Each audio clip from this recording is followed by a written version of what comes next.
Kamakailan lamang, napubahan ng FDA ang pagbabakuna ng Pfizer at Moderna vaccine laban sa COVID-19 sa edad 12 hanggang 17. Pinasimulan agad ni Pangulong Duterte ang pagdistributo ng mga nasabing bakuna. Mabilis din ang naging kilos ng punong bayan ng Caloocan na si Mayor Oscar Malapitan at nasimulan ang pagbabakuna sa mga menor de edad na ito sa ilang pampublikong paaralan gaya na lang ng Manuel Luis Quezon High School sa Barangay 185 dito sa Caloocan.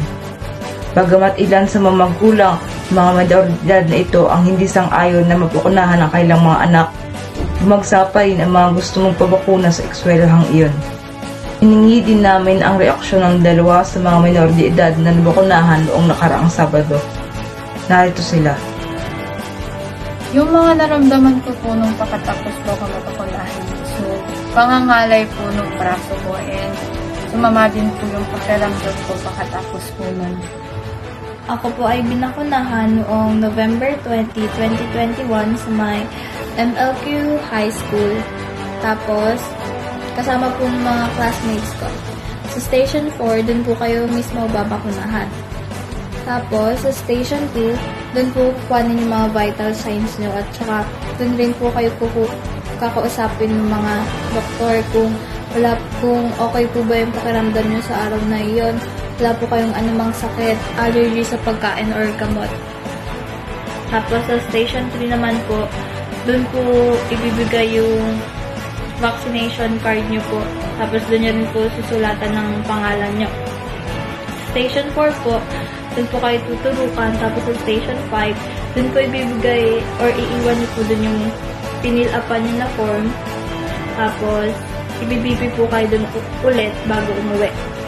Tapos, ako po ay nakauwi ng mga bandang 1:30 or 1:40 po ng tanghali. Pagka-uwi ko po, kumain po ako agad tapos uminom po ng gamot.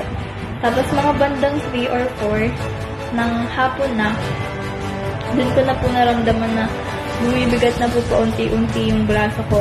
Tapos mga bandang gabi na po nun, dun ko na po talaga na di maigalaw yung braso ko. Sobrang bigat po, tapos medyo sumasakit na po yung ulo ko. Nabukasan naman po ay Linggo.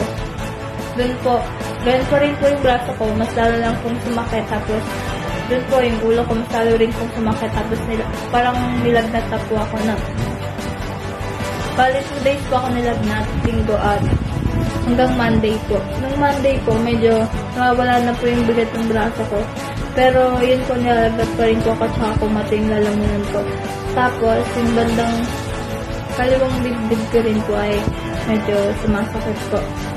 Pero nung Tuesday po, Martes, wala na po ako naramdaman na kahit ano. Parang normal na lang po ulit yung pakiramdam ko. Yun lamang po yung mga naramdaman ko simula nung nabakunahan po ako. Bakit nga ba kailangan bakunahan ang mga menor de edad na ito? Nasa ating linya ang isa sa mga pinuno ng DOH. Ihingin natin ng testimonya ni Department of Health Secretary Dr. Colleen Susaya. Kasalukuyan na pong nagpaplano ang DepEd na magpatupad ng face-to-face classes, kaya naman napagpasyahan namin na payagan na ang mga batang edad 12 hanggang 17 taong gulang na magpabakuna, ngunit sa ngayon ay 2 brand lamang ang maaaring iturok sa kanila. Ito ho ay Pfizer at Moderna. Ayon sa FDA, aprobado na ang application ng Pfizer at Moderna. Samantala, ang application ng Sinovac ay pinag-aaralan pa lamang kung maaari ba itong iturok sa mga bata.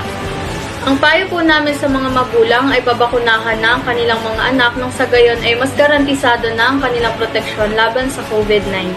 Maraming salamat, Dr. Colleen Susaya. Ako pong muli si Geraldine Stolatan, nag-uulat ng sitwasyon sa bakunahan, Takatutok, DNC News.